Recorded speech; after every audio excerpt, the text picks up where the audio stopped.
El Padre Nuestro o Padre Nuestro es la oración cristiana por excelencia y elaborada por Jesús de Nazaret según relatan el Evangelio de Mateo y el Evangelio de Lucas. Aunque haya diferencia en la descripción de las circunstancias y en el estilo del texto de la oración, en ambos autores suelen coincidir en las premisas de las peticiones. El Padre Nuestro es considerado la oración cristiana común por excelencia por las confesiones mayoritarias, para las iglesias católica, ortodoxa, anglicana y protestantes, es el modelo de oración cristiana. Antecedentes del Padre Nuestro. Tradiciones litúrgicas en la Edad Antigua. Cómo oraban los gentiles, Roma y Grecia antiguas. Oración en el judaísmo.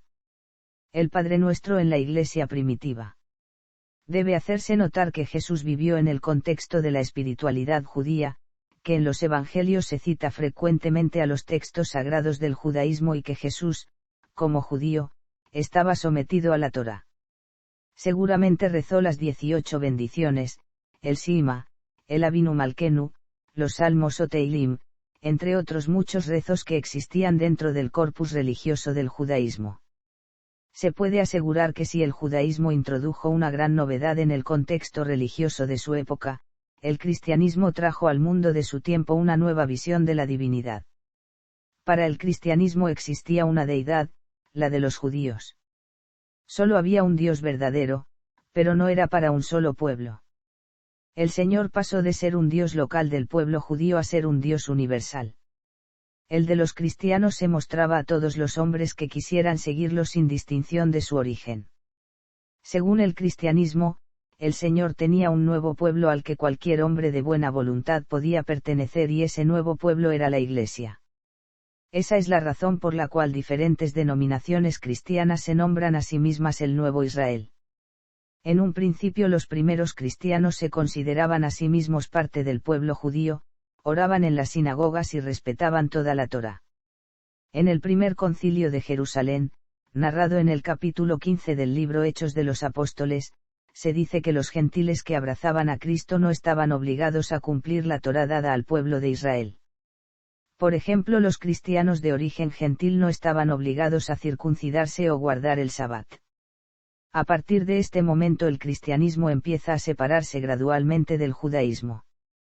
El Padre Nuestro fue fundamental en este punto. Al separarse del judaísmo, el cristianismo tuvo que ir adquiriendo una identidad propia y el principal rasgo de la espiritualidad judía era la oración. El cristianismo tenía que buscarse su propia oración, sus propios rasgos, para no ser considerada una secta del judaísmo. El Padre Nuestro pasaría a ser el rasgo principal que diferenciaría al pueblo nuevo del viejo, en este punto de la historia. La diferencia aún no estaba muy clara entre los judíos y los primeros seguidores del cristianismo.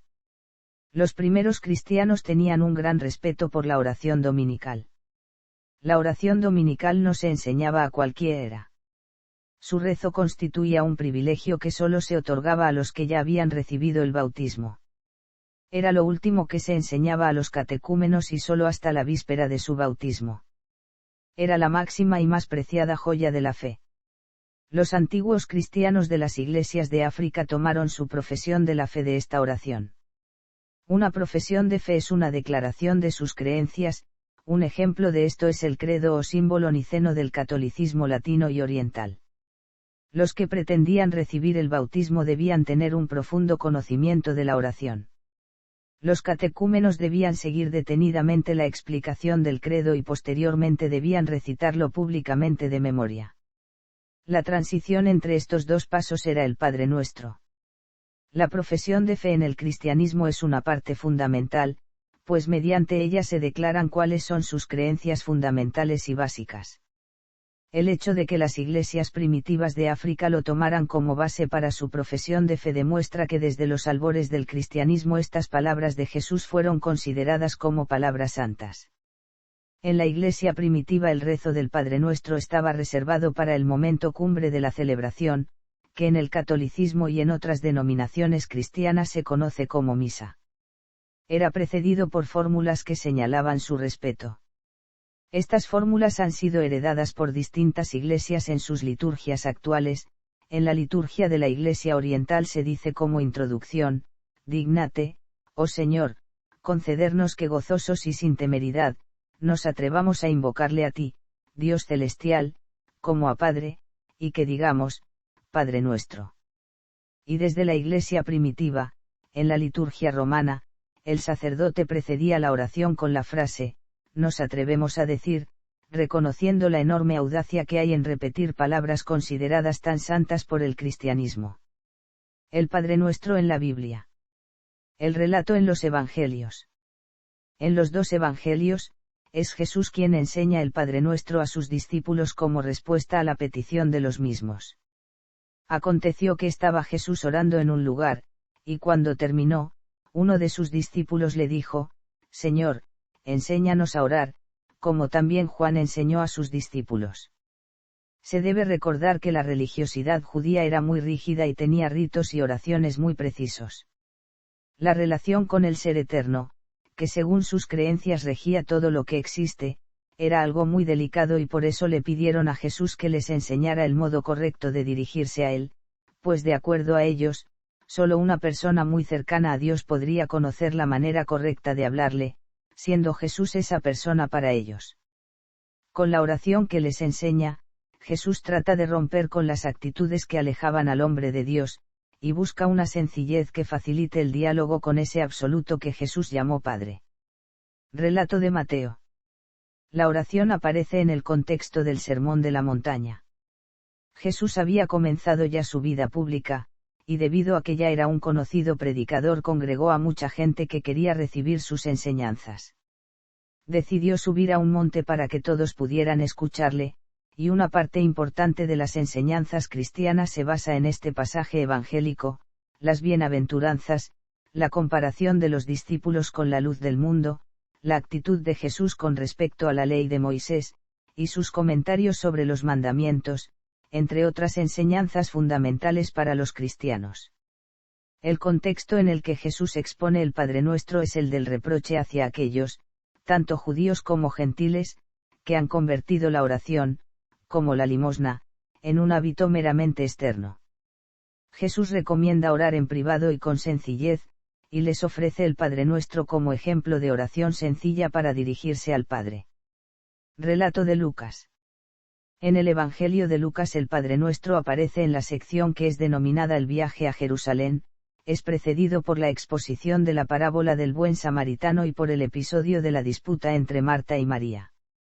El relato parece sugerir que Jesús estaba orando solo y muy concentrado en lo que el Evangelio llama cierto lugar, por lo que nadie se atrevía a interrumpirlo, y solo cuando terminó su diálogo con el Eterno uno de sus discípulos le pidió que les enseñara a orar, como también Juan enseñaba a sus discípulos.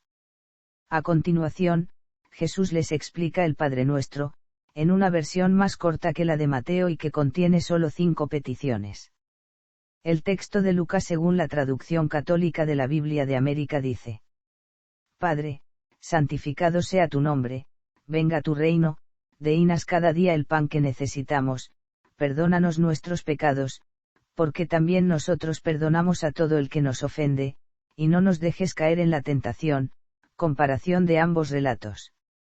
Lucas narra que uno de los discípulos le pidió a Cristo que les enseñase a orar después de que Jesús mismo hubo terminado su oración en solitario. En Mateo no aparece la petición del discípulo, fue iniciativa del propio Jesús enseñarles a rezar con el Padre Nuestro. Las diferencias entre las dos versiones son las siguientes.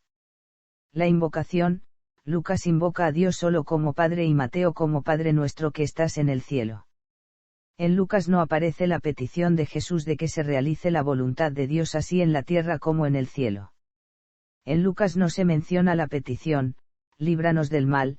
El fondo de los dos relatos es el mismo: Jesús enseña a su gente cuál es la forma correcta de dirigirse a Dios. Sin embargo, Mateo la desarrolla de manera más extensa y profunda. El relato de Mateo sobre el Padre Nuestro resulta más apasionado, puesto que en él Jesús está sobre una montaña rodeado de una muchedumbre ansiosa por escuchar sus palabras. En el relato de Lucas, en cambio, un Jesús más espiritual, orando en solitario, causa la admiración de un discípulo, quien espera pacientemente a que termine su oración para pedirle que le enseñe a orar. Hipótesis sobre las diferencias entre Mateo y Lucas. Hay 3 hipótesis acerca de las diferencias entre los relatos del Padre Nuestro entre los 2 evangelios. Aceptando que Jesús pronunció solo una vez el Padre Nuestro, se plantean la siguiente cuestión: puede ser que las diferencias entre las versiones de Lucas y Mateo deban a la transmisión oral de la tradición, pero se plantea el problema de cuál de los 2 textos es el primitivo, y a partir de aquí surgen 2 hipótesis. El texto de Lucas contiene el relato original. Si el texto de Lucas fuera el primitivo, los cristianos a la hora de transmitirlo de unos a otros tuvieron que haber añadido leves perífrasis. El texto de Mateo contiene el relato original. Si el original fue Mateo, entonces los cristianos recortaron la oración por olvido en la tradición recogida por Lucas. En la tercera hipótesis se vierte la siguiente idea: Jesús la pronunció en reiteradas ocasiones y los 2 relatos son correctos. La oración era algo muy fundamental para Jesús, parte importantísima en el aprendizaje de sus discípulos. Surge entonces la hipótesis de que tal vez Jesús repitió varias veces esta oración para que sus apóstoles la aprendieran bien, y que Mateo y Lucas la sitúan en 2 de estos distintos momentos. Esta teoría responde a la diferencia del relato de la entrega del Padre Nuestro entre Mateo y Lucas. Solo hay 2 hechos que no dejan lugar a dudas: las diferencias entre las 2 versiones del Padre Nuestro son marginales, y en la práctica la Iglesia primitiva optó por el texto de Mateo, probablemente por ser más rotundo y adornado. Por medio del método científico es difícil llegar más allá en estas averiguaciones. La oración en griego, lengua de los evangelios. Los evangelios fueron escritos en una forma dialectal del griego, la koiné, llamada también griego alejandrino, helenístico, común o griego del Nuevo Testamento. La koiné era la lengua franca o lengua internacional del Mediterráneo oriental desde el período helenístico. Todos los textos del Nuevo Testamento habrían sido escritos utilizando la koiné, que fue también la lengua de la difusión del cristianismo. En el texto griego así se lee el Padre Nuestro. La incorporación de la doxología final. La última frase de la oración recibe el nombre de doxología final. En esta parte se manifiesta el total reconocimiento por parte del orante de que Dios es un ser absoluto y supremo que no tiene principio ni fin. Algunos creen que es auténtica, basándose en una alabanza del Antiguo Testamento, mientras que otros afirman que se trata de un añadido posterior. Según el Catecismo de la Iglesia Católica, la práctica litúrgica concluyó la oración del Señor con una doxología, cuyo contenido se justifica porque el diablo, príncipe de este mundo, se atribuye la realeza, el poder y la gloria, y Cristo los restituye al Padre, a quien corresponden. Ha sido incluida en la misa, separada del conjunto del Padre Nuestro por una oración específica del sacerdote. Para Joachim Jeremías, la doxología final surgió entre los siglos II y III de la era cristiana, pues, era inaceptable que la oración terminara con la palabra mal, por lo cual la Iglesia primitiva añadió para el uso litúrgico esta doxología, basándose probablemente en el texto de 1 Crónicas 29, 11-13. Jeremías recalca que la doxología no está presente ni en el Evangelio de Lucas ni en los códices más antiguos conocidos. Según él, la didache en una forma inicial y luego algunos copistas del Nuevo Testamento fueron influidos por la liturgia y añadieron en el texto proveniente de Mateo, la doxología final. Algunos expertos mantienen que la doxología es parte del Padre Nuestro original y destacan su presencia completa en el Códice Washingtoniano, así como en la homilia 19 sobre San Mateo de San Juan Crisóstomo y las Constituciones Apostólicas, y parcial en la didache. La versión Reina Valera es uno de los ejemplos más conocidos de traducciones bíblicas en español donde se incluye esta frase al final del Padre Nuestro de Mateo. Interpretación católica. El texto en latín y versión católica en español. Wikisource en latín contiene una copia de la Padre Nuestro. La versión católica del Padre Nuestro en español se basa en la versión en latín, idioma oficial de la Santa Sede, que era también la lengua utilizada durante la Edad Media para recitar el Pater Noster, incluso por las gentes menos instruidas, aunque éstas utilizaban cotidianamente la variante llamada latín vulgar. Para una mejor difusión y comprensión de las Sagradas Escrituras, se encargó a San Jerónimo, religioso que dominaba las lenguas hebrea, aramea y griega, la adaptación de la Biblia latina que hasta entonces estaba disponible por las traducciones realizadas por varios autores, presentando diversos estilos en cada libro individual, dando origen a la versión llamada Vetus Latina o Vulgata. El texto en español es el usado por el Catecismo de la Iglesia Católica. La versión en latín es la oficial, comparada con el texto de la Vulgata. Cambio de versión en lengua castellana dentro de la Iglesia Católica. En 1988 en España, y 1992 en Hispanoamérica, se hizo oficial la actual versión del Padre Nuestro.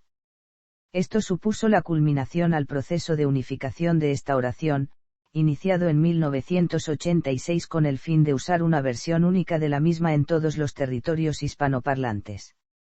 La reforma fue consensuada por medio de los episcopados de cada país partícipe, se produjeron cesiones entre las diferentes partes involucradas para alcanzar el acuerdo.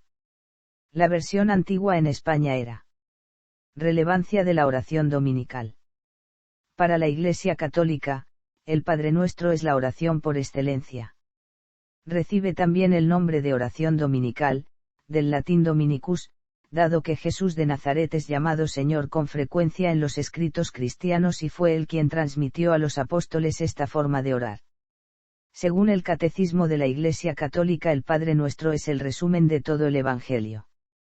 San Agustín de Hipona escribió: «Decard todas las oraciones que hay en las Escrituras, y no creo que podáis encontrar algo que no esté incluido en la oración dominical». Vicky Source en latín contiene una copia de la Padre Nuestro. Santo Tomás de Aquino dice en su Summa Theologiae lo siguiente, que la oración dominical es perfectísima. En la oración dominical no solo se piden las cosas lícitamente deseables, sino que se suceden en ella las peticiones según el orden en que debemos desearlas, de suerte que la oración dominical no solo regula, según esto, nuestras peticiones, sino que sirve de norma a todos nuestros afectos. De acuerdo con el Catecismo de la Iglesia Católica, Jesús no desea que la oración sea repetida de modo mecánico, sino que por medio de ella se establezca un diálogo con el Padre. Jesús dicta cómo debe ser la relación con Él: los hombres deben reconocer que es su Creador y, por tanto, su Padre, y rendirle la honra que merece, deben pedirle lo que necesiten, pues el Padre concede a quien le hace peticiones de manera adecuada, y deben también pedir perdón por sus pecados. Algunas iglesias orientales utilizan la versión del griego koiné. Los católicos de ritos latinos usan la versión en su lengua nativa desde el Concilio Vaticano II, aunque antes se utilizaba la versión en latín. La oración en la vida sacramental. El Padre Nuestro es parte fundamental en los 3 sacramentos de la iniciación cristiana. En el bautismo y confirmación significa un nuevo nacimiento a la vida divina, es hablar a Dios con su misma palabra. En la liturgia de la Eucaristía es la oración de toda la Iglesia, allí se utiliza en su pleno sentido, se sitúa entre la anáfora y la liturgia de la comunión. Estructura de la oración. En el Catecismo de la Iglesia Católica se estructura la oración en 3 partes principales: la invocación, las 7 peticiones y la doxología final.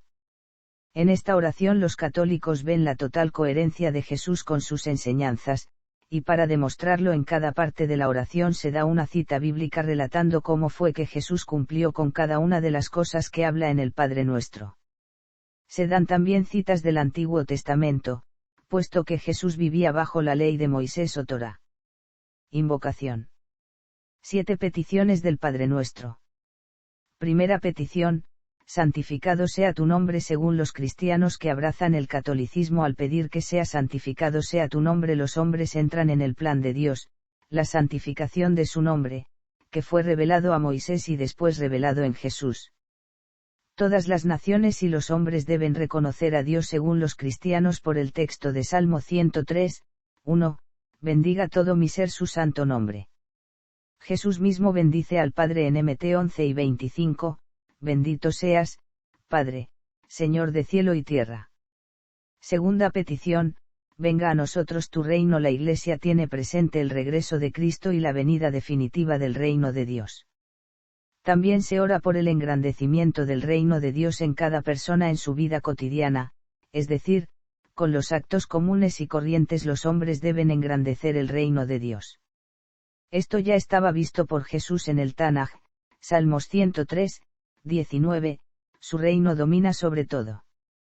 Cristo es un proclamador del reino de Dios, que es la realidad última que todo abarca, en la que Jesús se implica totalmente. Tanto en MC 1 y 14, como en MT 4 y 17 afirma claramente que su misión es proclamar el reino de Dios y la proximidad de los últimos tiempos. Los últimos tiempos no equivalen al fin del mundo, sino que en el catolicismo comienzan cuando Jesús desciende a los infiernos y libera a los justos del Antiguo Testamento. Con su sacrificio, Jesús permite que los hombres vayan a la presencia de Dios y no se queden simplemente en el mundo de los muertos, esto es, que el reino de Dios venga en los últimos tiempos. Tercera petición, hágase tu voluntad en la tierra como en el cielo. En esta tercera petición los cristianos católicos ruegan al Padre que una la voluntad de los hombres a la voluntad de su Hijo para llevar a cabo el plan de salvación en la vida del mundo. Cristo era muy consciente de esto cuando hizo la voluntad de su Padre, como demuestran sus palabras en su oración en el huerto de Getsemaní. Y adelantándose un poco, cayó sobre su rostro, orando y diciendo: Padre mío, si es posible, que pase de mí esta copa, pero no sea como yo quiero, sino como tú quieras. MT 26, 39. Otros versículos que mencionan el mismo episodio son MC 2 y 36 y LC 10 y 42. Los cristianos creen que Jesús, desde el momento en que dio la oración en el Sermón de la Montaña, sabía que estaría sometido a grandes sufrimientos.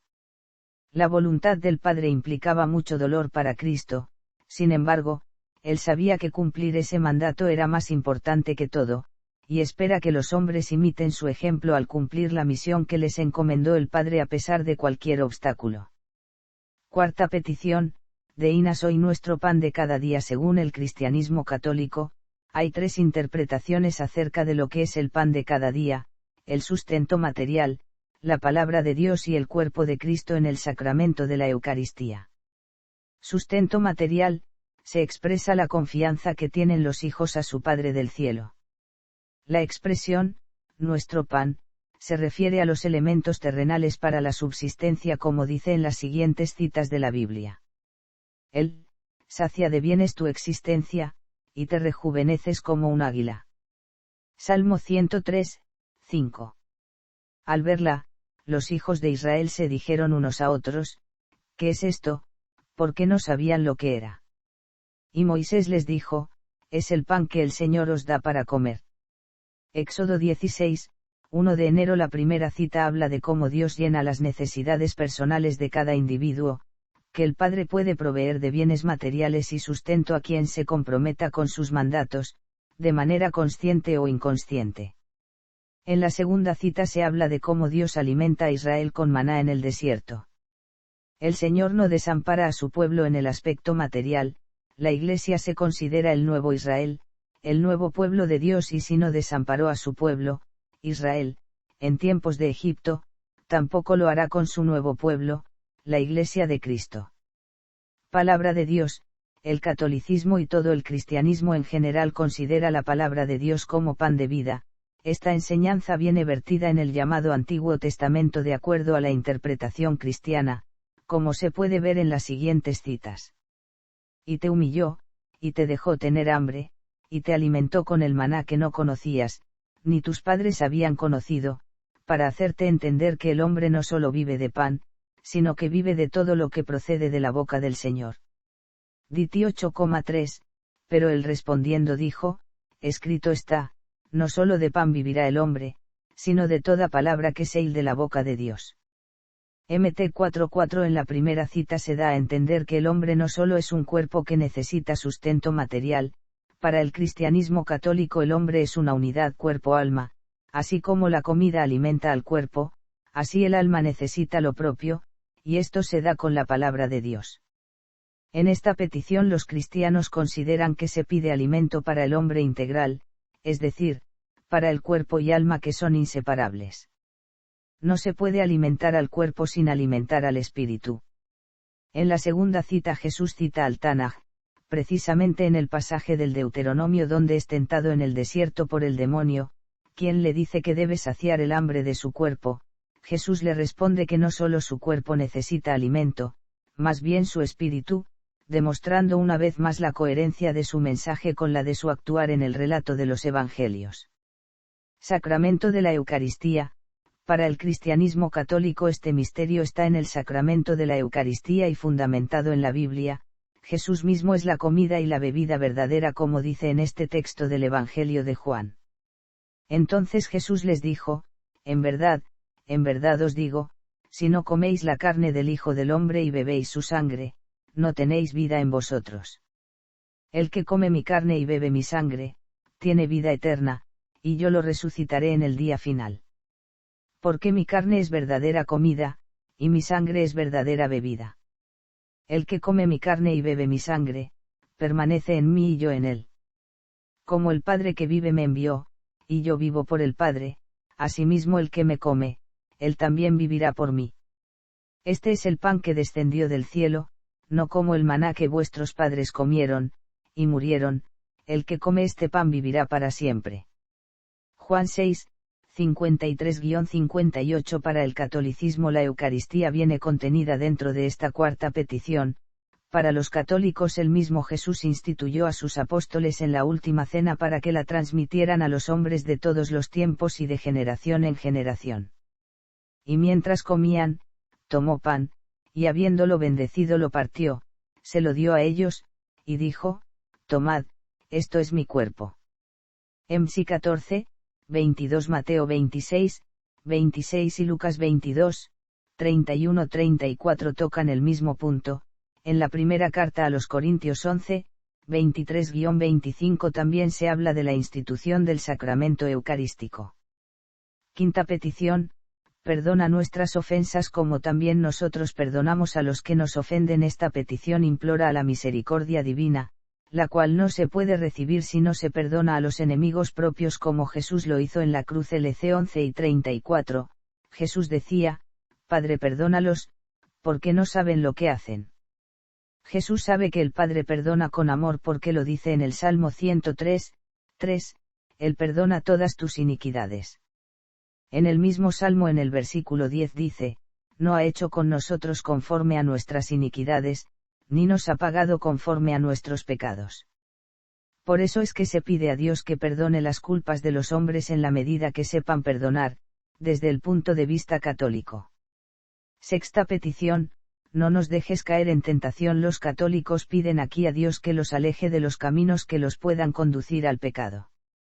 Se implora al Espíritu Santo que dé discernimiento y fuerza, como Jesús las tuvo al ser tentado en el desierto. Mateo 4, 1-11. Y con esto los católicos intentan demostrar que Jesús fue coherente con sus enseñanzas. En el siguiente versículo se narra cómo Jesús no cayó en tentación. Y le dijo, si eres hijo de Dios, lánzate abajo, pues escrito está, a sus ángeles te encomendará, y, en las manos te llevarán, no sea que tu pie tropiece en piedra. Jesús le dijo, también está escrito, no tentarás al Señor tu Dios. Mateo 4, 6-7. Séptima petición, y líbranos del mal. En el texto se lee, libra, oh Eterno, mi vida. Aquí se pide a Dios que quite las dificultades del camino del creyente.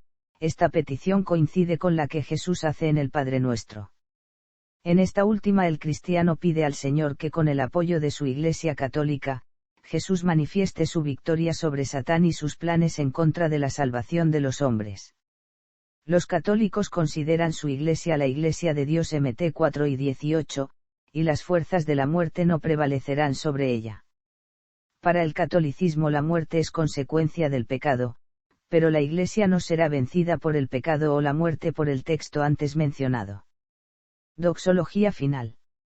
Interpretación ortodoxa.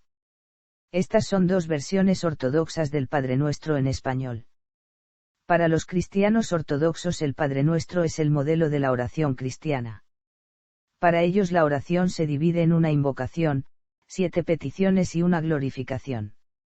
Estudian la oración según su contenido exterior y según su contenido interior. Contenido exterior. Por su contenido exterior, dividen la oración en 3 partes: invocación, 7 peticiones, y glorificación. Esta versión fue establecida por Orígenes en su tratado sobre la oración. Contenido interior. Esta división sirve para explicar el Padre Nuestro de una manera más espiritual. Primera parte: amor a Dios. Invocación.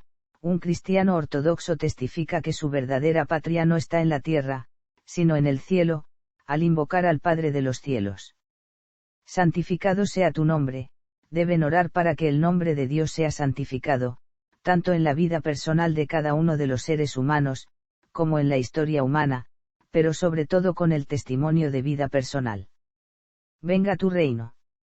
Los ortodoxos piensan que la vida es una lucha constante entre 2 principios, la luz y la oscuridad, la verdad y la falsedad, lo bueno y lo malo.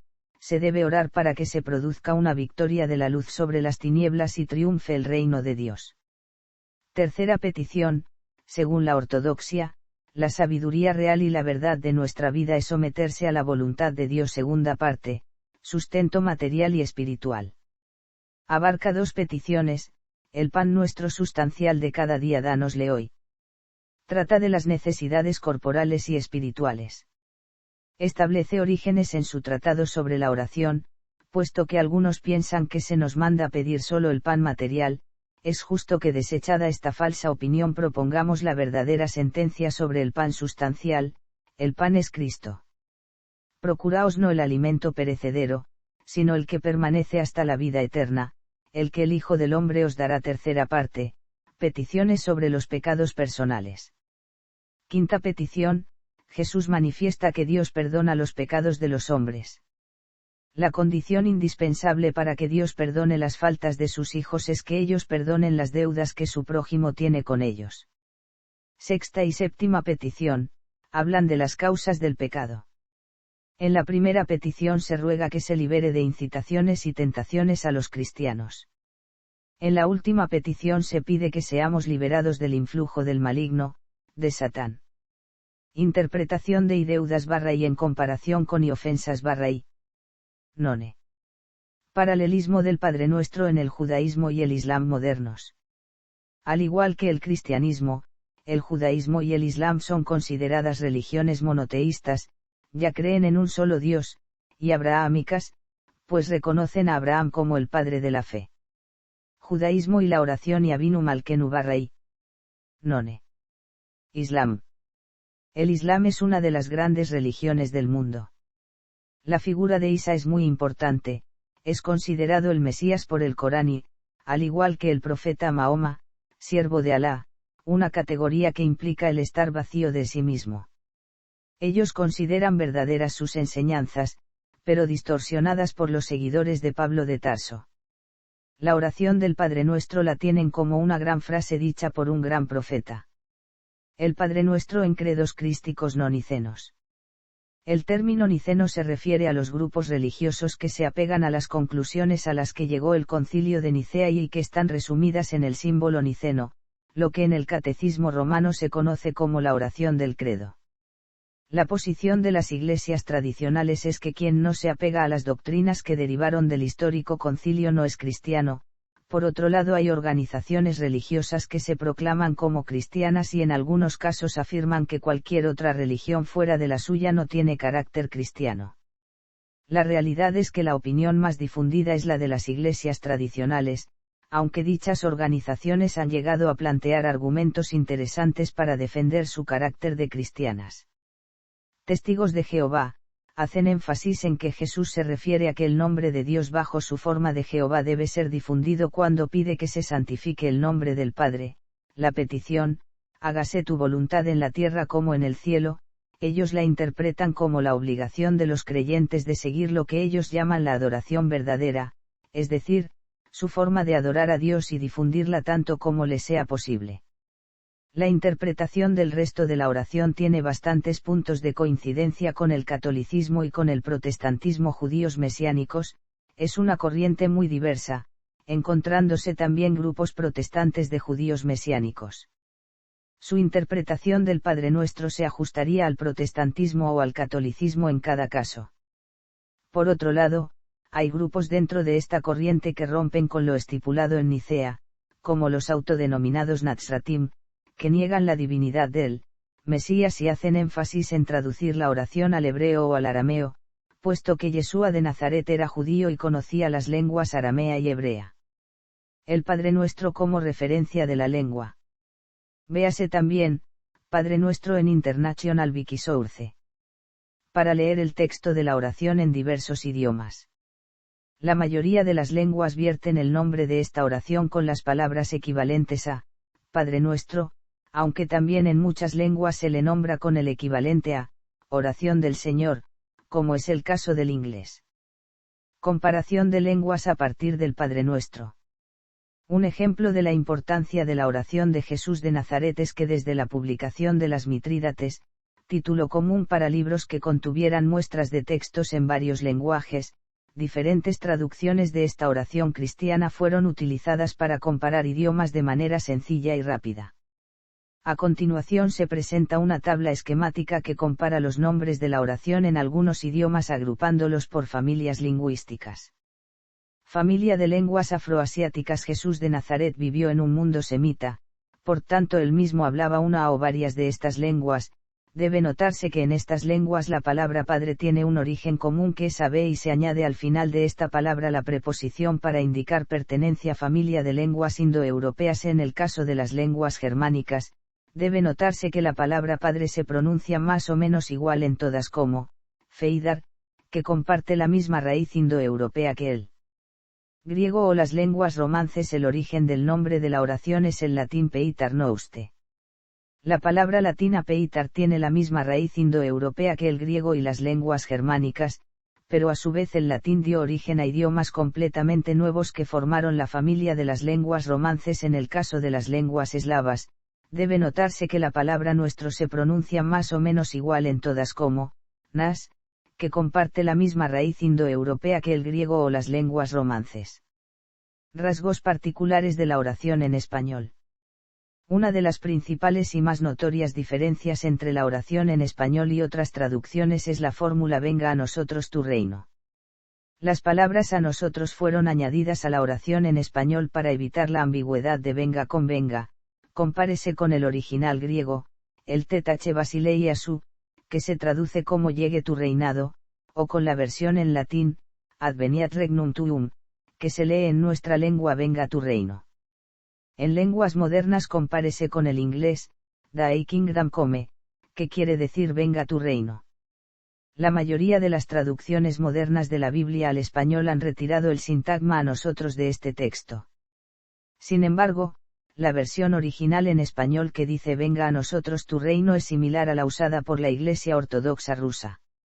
Ambas podrían derivar, a su vez, de una versión alternativa de esta frase dada en el Evangelio de Lucas 11:2 en griego que en inglés se interpreta como, Let thine kingdom come upon us, frase que guarda una gran similitud con la versión tradicional en español.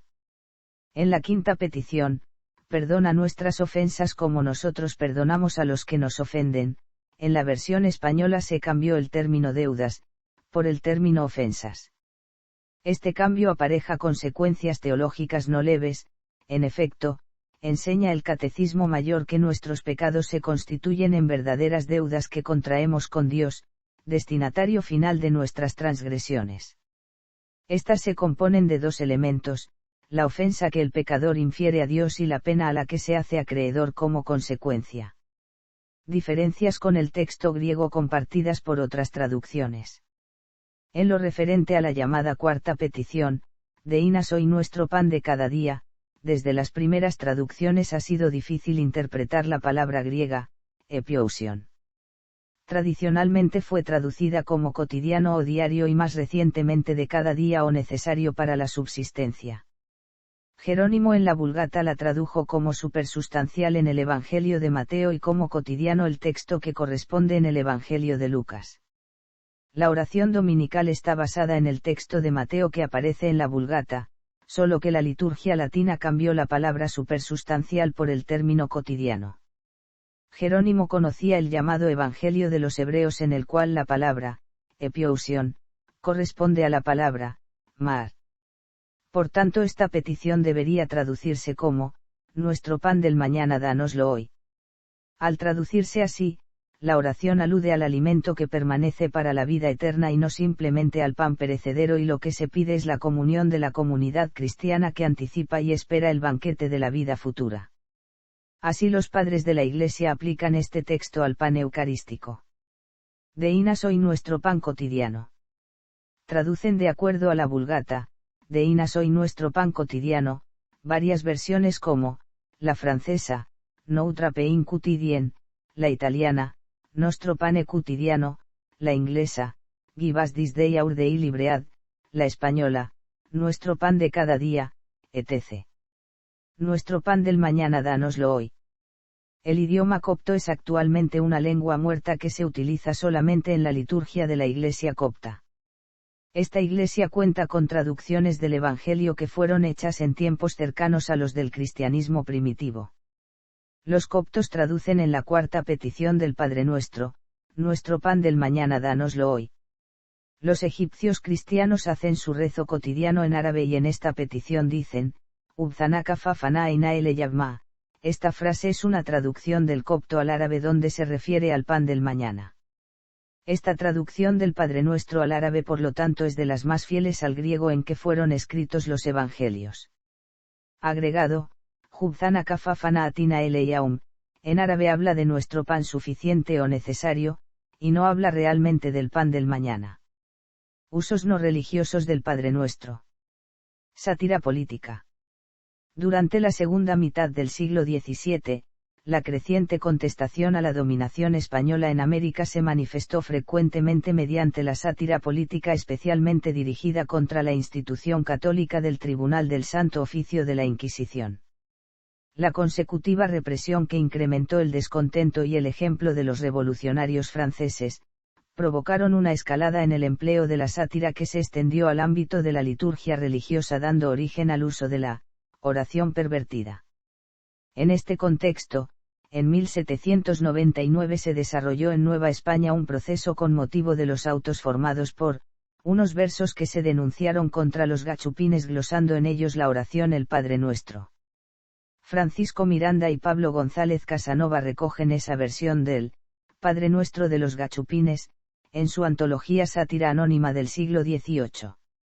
Para la investigadora María Águeda Méndez, este uso del Padre Nuestro es un ejemplo de ritual invertido en el cual, el que ha sido vehículo de culto divino se ha vuelto un discurso que se emplea para atacar o halagar a los mortales y para trastornar ordenamientos políticos y sociales. Cultura popular. La expresión, Padre Nuestro, está contenida en numerosas obras literarias de autores creyentes y no creyentes. Poemas de Gloria Fuertes o Pablo Neruda, entre otros, recurren al nombre o a la estructura de la oración como inspiración para sus composiciones. El poema Los motivos del lobo del poeta nicaragüense Rubén Darío, publicado en Mundial Magazine en 1913, se inspiró en el capítulo de las florecillas de San Francisco, que narra la conversión del lobo de Gubbio por parte de Francisco de Asís. El poema finaliza con la frase, el viento del bosque llevó su oración, que era, Padre Nuestro que estás en los cielos. La película Padre Nuestro, dirigida por Francisco Regueiro y con argumentos sobre el mundo eclesiástico, fue premiada con el Grand Prix des Amériques en el Festival de Cine de Montreal. El cantautor español José Riaza lanzó en su álbum Cualquier Tiempo Pasado una nueva versión compuesta por Ramiro Ramírez. Véase también. Jesús de Nazaret. Cristianismo. Sermón del Monte. Oración. Catolicismo. Paráfrasis del Padre Nuestro. Rosario. Ave María. Protestantismo. Queidisi.